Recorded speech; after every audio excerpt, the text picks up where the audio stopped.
Hello everyone, I welcome you all to BEd first year video lecture series of childhood and growing up. In this video lecture series, we are going to cover important topics of first unit development of child at different stages. आज हम पढ़ने वाले हैं gene पियाजे की theory of cognitive development part 2। ठीक है, एक बार मैं आपको क्विक रिकैप दे देती हूँ कि पार्ट 1 में हमने क्या पढ़ा था। हमने पढ़ा था schema, assimilation, accommodation, right. Schema क्या होता है? इंफॉर्मेशन जो बच्चे ने अब तक सीखी है। असिमुलेशन का मतलब होता है जो प्रीवियसली एग्जिस्टिंग नॉलेज थी वो, और जो न्यू सिमिलर नॉलेज है उसमें कंपैरिजन। अकोमोडेशन का मतलब होता है कि जब बच्चा डिफ्रेंशिएट करना सीख जाए जो प्रीवियस नॉलेज थी और एग्जिस्टिंग सिमिलर नॉलेज है ना, जो कि रियल में सिमिलर नहीं है, उन दोनों के बीच में डिफ्रेंशिएट करना सीख जाए, राइट। इसको हमने एग्जाम्पल से देखा था, डॉग एंड कैट के एग्जाम्पल से। डिटेल में समझने के लिए आप पार्ट 1 देखें, वहाँ पे काफ़ी ब्रीफ में एक्सप्लेनेशन दे रखी है। अब हम स्टार्ट कर रहे हैं पियाजे स्टेजेस ऑफ कोग्निटिव डेवलपमेंट। पियाजे ने 4 कोग्निटिव स्टेजेस दी हैं। इसको हम SPCF से याद रख सकते हैं। S means sensory motor stage, जो कि 0 से 2 ईयर्स तक की होती है। प्री ऑपरेशनल स्टेज, जो कि 2 to 7 ईयर्स की होती है। ठीक है, ये कॉन्क्रीट ऑपरेशनल स्टेज, जो कि 7 to 11 ईयर्स की होती है। और फॉर्मल ऑपरेशनल स्टेज, जो कि बियॉन्ड 11 ईयर्स होती है, राइट। अब हम डिटेल में एक एक को अच्छे से कर लेते हैं। सबसे पहले सेंसरी मोटर स्टेज।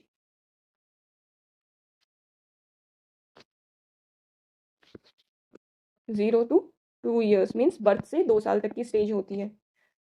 इसको हम याद कैसे रख सकते हैं? सेंसरी मीन्स सेंसेस, ठीक है। मोटर से मोटर एक्टिविटीज मतलब फिजिकल एक्टिविटीज।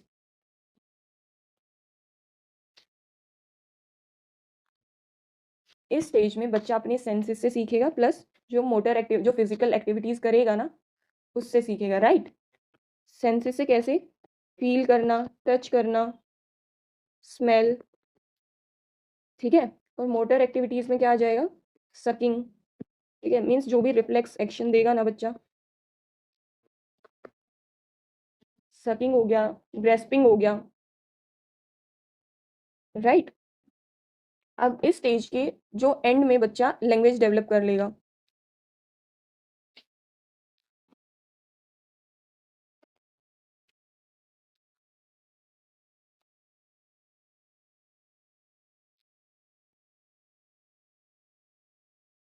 और जब बच्चा 8 to 12 मंथ्स का होगा ना, तो उसमें ऑब्जेक्ट परमानेंस का कॉन्सेप्ट भी बिल्डअप हो जाएगा। ऑब्जेक्ट परमानेंस का मतलब ये होता है कि अगर मान लो ये पेन है, ये मैंने बच्चे को दिखाया और इसको छुपा लिया, तो बच्चे में अभी भी वो सेंस है कि ये पेन स्टिल एग्जिस्ट कर रहा है, राइट। और इस स्टेज के एंड आते आते बच्चा जो है वो थिंकिंग प्रोसेस और इमेजिनेशन प्रोसेस स्टार्ट कर देता है। अब हम इसकी सब स्टेजेस पढ़ लेते हैं। जीन पियाजे ने 6 सब स्टेजेस दी है सेंसरी मोटर स्टेज की। पहली है रिफ्लेक्स एक्शन।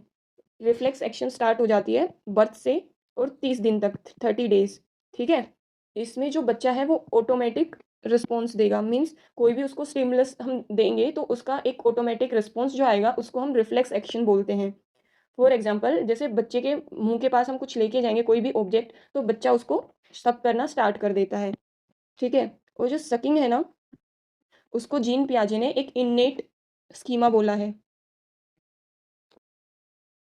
इन्नेट का मतलब होता है बाय बर्थ। मीन्स जो सकिंग एक्टिविटी है वो बच्चे में बाय बर्थ फीड ऑन रहती है, right. Second is primary circulation reaction. ये 1 to 4 मंथ के बच्चे में होगी, ठीक है। इसमें बच्चा रिपीटेड एक्शंस करेगा। सर्कुलर का मतलब होता है रिपीटेड, ठीक है। और ये जो है वो centre towards their own body, वो अपने जो बॉडी से रिलेटेड बॉडी को ही सेंटर में रख के जो भी एक्टिविटीज करेंगे, centred towards their own body. जो अपनी बॉडी को ही सेंटर में रख के, केंद्र में रख के जो भी एक्टिविटीज करेंगे बच्चे फॉर प्लेजर। पी से प्राइमरी, पी से प्लेजर याद रख सकते हैं। प्लेजर के लिए उसको हम प्राइमरी सर्कुलर रिएक्शंस बोलेंगे। इसको एक एग्जांपल से समझ लेते हैं कि बच्चे, मान लो बच्चे ने एक्सीडेंटली अपने थंब को सक करना स्टार्ट किया, राइट, उसको एंजॉयमेंट मिला, सेंसेशन फील हुई उसको, तो बच्चा उसको रिपीटेड वे में करेगा, means example of repeated thumb sucking, right. Third is secondary circular reaction. ये 4 to 8 मंथ के बच्चे में होगी। इसमें क्या करेगा, बच्चा रिपीटेड एक्शन करेगा विद एक्सटर्नल ऑब्जेक्ट्स, जो उसके टॉयज वगैरह होंगे उनके साथ में रिपीटेड एक्शंस करेगा, राइट। इसको हम एक एग्जांपल से समझ लेते हैं कि मान लो बच्चे का खिलौना है रेटल, उसको बार बार हिलाएगा। रेटल का मतलब होता है झुनझुना,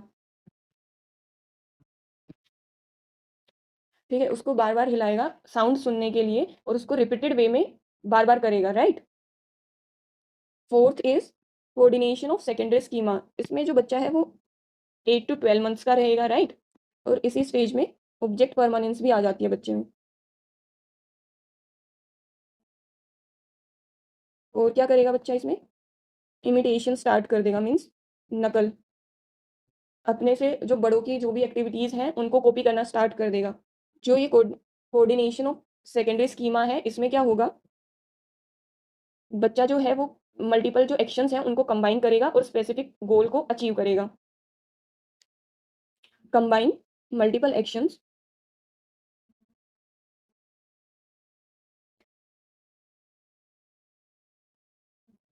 टू अचीव अ स्पेसिफिक गोल,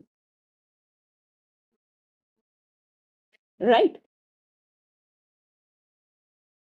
इसको एक एग्जांपल से समझते हैं कि मान लो एक बॉक्स है जो कि बंद है, बच्चा और बच्चे को अपना कोई टॉय चाहिए उसमें से, तो बच्चा क्या करेगा, पहले उस बॉक्स को ओपन करेगा, देन उसमें से वो टॉय निकालेगा, राइट। फर्स्ट चीज बच्चा करेगा ओपनिंग ऑफ बॉक्स, जो कि एक एक्टिविटी हो गई, फर्स्ट स्कीमा हो गया, ठीक है।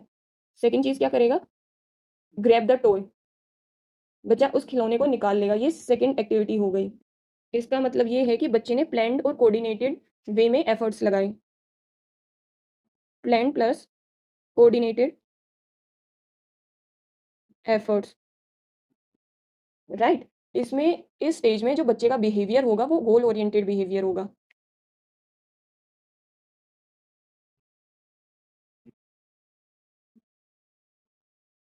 ठीक है। Fifth is tertiary circular reaction. इस स्टेज में बच्चा 12 to 18 मंथ्स का रहेगा और इस स्टेज में बच्चा लिटिल साइंटिस्ट की तरह बिहेव करेगा, ठीक है। मीन्स अब वो रिपीटेड जो एक्शंस कर रहा था उन सबको नहीं करेगा, वो एक्सपेरिमेंट्स करेगा अपनी खुद की एक्शंस के साथ, ऑब्जेक्ट और ऑब्जेक्ट के साथ, कि क्या कुछ डिफरेंट आउटकम्स या रिजल्ट्स निकल के आते हैं, राइट। इस स्टेज को हम ट्रायल एंड एरर लर्निंग भी बोलते हैं। इसमें बच्चा ट्राई करेगा, एरर कुछ मिस्टेक्स करेगा और उनसे सीखेगा, ठीक है। इस स्टेज में जो बच्चे का बिहेवियर है वो बहुत क्यूरियस रहेगा, ठीक है। उसको नई नई चीज़ें पे एक्सपेरिमेंट करने का और नई नई चीज़ें सीखने की बहुत ज़्यादा जिज्ञासा रहेगी बच्चे में।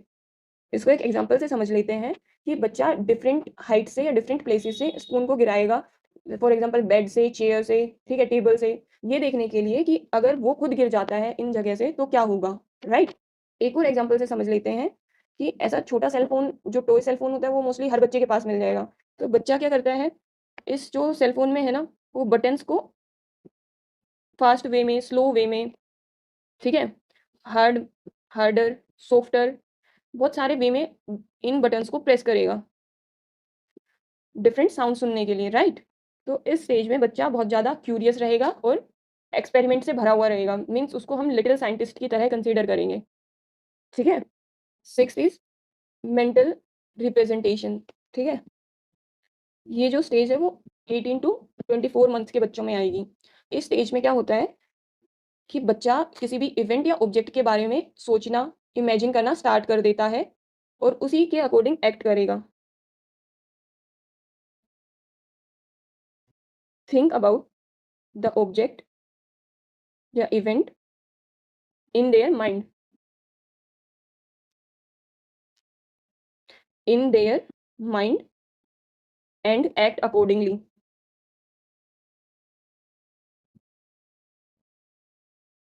Even if the object is not in front of them.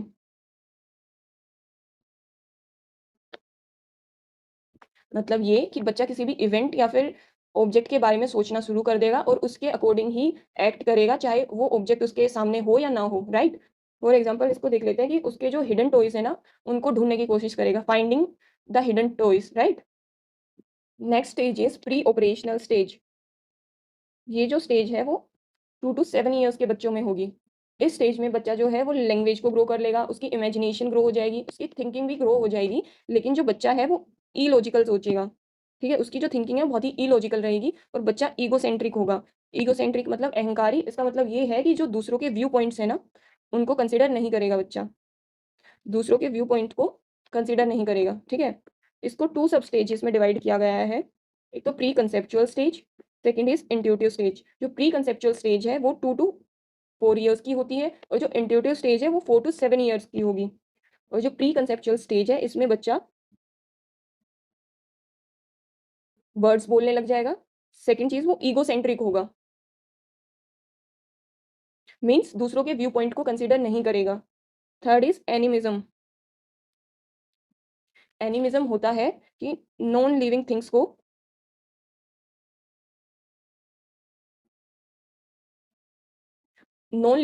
Living consider करना, ठीक है।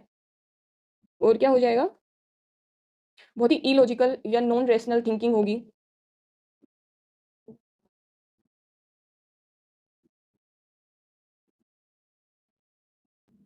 और आर्टिफिकेशन।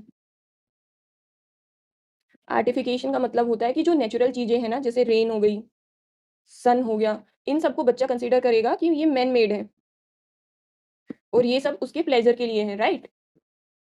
अब इसका देख लेते हैं इंट्यूटिव स्टेज। ये होती है 4 to 7 ईयर्स के बच्चे में। इस स्टेज में बच्चा बहुत सारे क्वेश्चंस करेगा, हर चीज के पीछे क्वेश्चन मार्क लगा देगा कि ऐसा क्यों, ऐसा क्यों, ठीक है। जो ये स्टेज है इसमें बच्चे की इरिवर्सिबिलिटी का कॉन्सेप्ट रहता है। इरिवर्सिबिलिटी क्या होती है, इरिवर्सिबिलिटी का मतलब होता है कि जैसे 2 into 5 तो बता देगा बच्चा 10 होता है, लेकिन हमने उससे पूछ लिया 5 into 2 क्या होगा, तो वो नहीं बता पाएगा।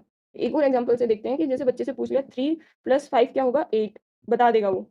लेकिन उससे पूछ लिया 8 - 5 कितना होगा, तो वो नहीं बता पाएगा। मतलब अगर हम डिजिट्स को रिवर्स कर दें तो वो नहीं बता पाएगा उसका आंसर, राइट, ठीक है। फिर सेंट्रेशन का कॉन्सेप्ट, उस बच्चा बहुत ही केंद्रीकरण रहेगा उसमें, उसके कॉन्सेप्ट्स का। सेंट्रेशन क्या होता है, बच्चा जो है वो एक टाइम पे focus on only one aspect या फिर object and ignoring other relevant features, and ignoring other relevant features. इसका मतलब क्या हुआ, इसका मतलब ये हुआ कि बच्चा एक टाइम पे सिर्फ एक ही एस्पेक्ट पे या ऑब्जेक्ट पे फोकस करेगा और उसके जो अदर बाकी जो दूसरे रेलिवेंट फीचर्स होंगे ना, उन सबको इग्नोर कर देगा, ठीक है। इसको एक एग्जांपल से समझते हैं कि 2 रो है जिनमें 5 पॉइंट्स है, right. 2 rows of 5 point each. अगर इनमें से हम एक रो को अगर इनमें से एक रो को हम स्प्रेड आउट कर दें, मतलब कि स्पेस ज्यादा दे दे के रख दें, ठीक है, और बच्चे से पूछा जाए कि दोनों रो में से कौन सी रो में ज्यादा कॉइन्स है, तो बच्चा सेकंड रो का बोलेगा।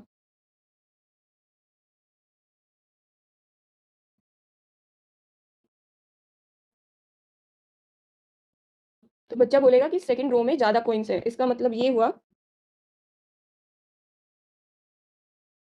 Child focused only on length and ignore the number of points.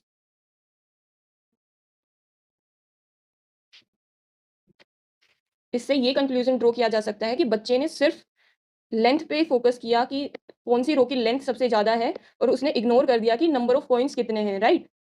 इसी को हम कॉन्सेप्ट ऑफ सेंट्रेशन बोलते हैं, केंद्रीकरण का कॉन्सेप्ट, कि एक ही चीज पे फोकस करेगा और बाकी जो रेलेवेंट फीचर्स होंगे ना उनको इग्नोर कर देगा, ठीक है। थर्ड इज कंजर्वेशन का कॉन्सेप्ट। इसका मतलब ये होता है कि जो क्वांटिटी है ना वो सेम ही रहती है, चाहे उसकी शेप चेंज हो जाए या अपीयरेंस चेंज हो जाए, लेकिन बच्चे को इस स्टेज में जो प्री ऑपरेशनल स्टेज होती है उसमें बच्चे को कंजर्वेशन का कॉन्सेप्ट नहीं पता होता। ठीक है, कंजर्वेशन का मतलब होता है quantity remains the same even when the shape changes. ठीक है, इसको एक एग्जांपल से समझते हैं कि हमने बच्चे को दिखाया कि 2 ग्लास में सेम अमाउंट ऑफ वाटर है और जिसमें से हमने एक का पानी एक थिन और टोलर बीकर में या ग्लास में डाल दिया है और दूसरे का पानी हमने डाल दिया वाइडर और शॉर्टर बीकर में। अब बच्चे से पूछेंगे तो बच्चा बोलेगा इस ग्लास का पानी ज़्यादा है। मीन्स जो ग्लास लंबा जिसकी हाइट ज़्यादा है और वो थिन है उसका पानी ज़्यादा है एज़ कम्पेयर टू शॉर्टर और वाइडर ग्लास के कंपैरिजन। इस केस में बच्चे ने इलॉजिकल थिंकिंग लगाई और फोकस किया सिर्फ हाइट पर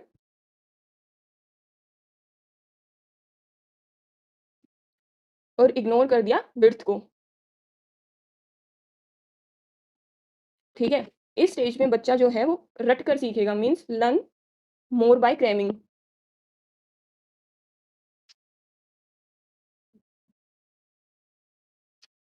right. Next stage is concrete operational stage. इस स्टेज में बच्चा 7 to 11 ईयर्स का होगा।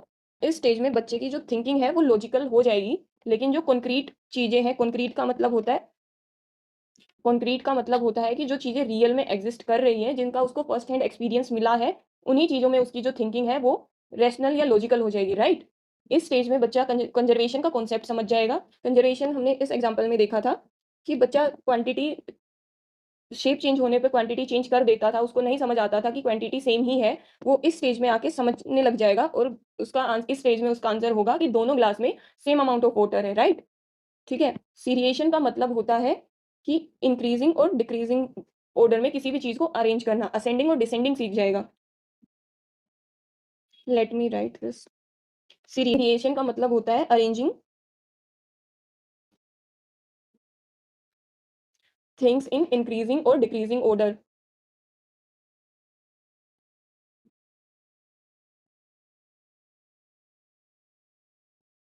ठीक है, रिवर्सिबिलिटी का कॉन्सेप्ट आ जाएगा बच्चे में। रिवर्सिबिलिटी का कॉन्सेप्ट हमने पिछले में देखा था कि बच्चा 2 into 5 तो बता रहा है कि 10 होता है, लेकिन 5 into 2 नहीं बता पा रहा था। लेकिन इस स्टेज में आके बच्चा 5 into 2 भी बता देगा कि 10 होता है, या फिर 3 + 5 देखा था हमने 8। हमने बच्चे से पूछा था 8 - 5 कितना होगा, तो वो इस स्टेज में कॉन्क्रीट स्टेज में आके बता देगा कि 8 - 5 3 होगा। राइट। इस स्टेज में बच्चा डिसेंट्रेशन का कॉन्सेप्ट डेवलप कर लेगा। मीन्स जैसे वो एक टाइम पे कॉइन्स पे और स्पेस पे फोकस नहीं कर पा रहा था, सिर्फ लेंथ लेंथ पे फोकस कर रहा था। इस स्टेज में बच्चा लेंथ पे भी प्लस नंबर ऑफ कॉइन्स दोनों पे फोकस कर लेगा। ठीक है, और वो करेक्ट आंसर दे देगा। इस स्टेज में बच्चे में न्यूमरेशन की जो क्वालिटीज है ना वो डेवलप हो जाएंगी। मीन्स बच्चा कैलकुलेशन स्टार्ट कर देगा, जैसे plus minus multiply. Right. Next stage is formal operational stage. ये जो स्टेज है वो 12 या उससे बड़े बच्चों की स्टेज है। इसमें बच्चा जो एब्स्ट्रैक्ट थिंग्स है ना, मतलब कि जो इमेजिनरी थिंग्स हैं, उनको भी सोचने लग जाएगा, उन पे भी वर्क उनको भी समझने लग जाएगा। ठीक है, हाइपोथेटिकल सिचुएशंस लेके और प्रॉब्लम सोल्व करने की कैपेसिटी आ जाएगी उसमें। राइट। इस स्टेज में आते आते बच्चे में वापस ईगो सेंट्रिज्म का कॉन्सेप्ट आ जाएगा, मतलब बच्चा थोड़ा अहंकारी बन जाएगा, दूसरों के पॉइंट ऑफ व्यू को नहीं समझेगा। राइट। इस स्टेज में बच्चे में प्रॉब्लम सॉल्विंग की कैपेसिटी डेवलप हो जाएगी और बच्चा कॉम्प्लेक्स कैलकुलेशंस करने लग जाएगा। Right. Thanks for your valuable time. If you like the content, please share with your friends, like and subscribe the channel. Thank you.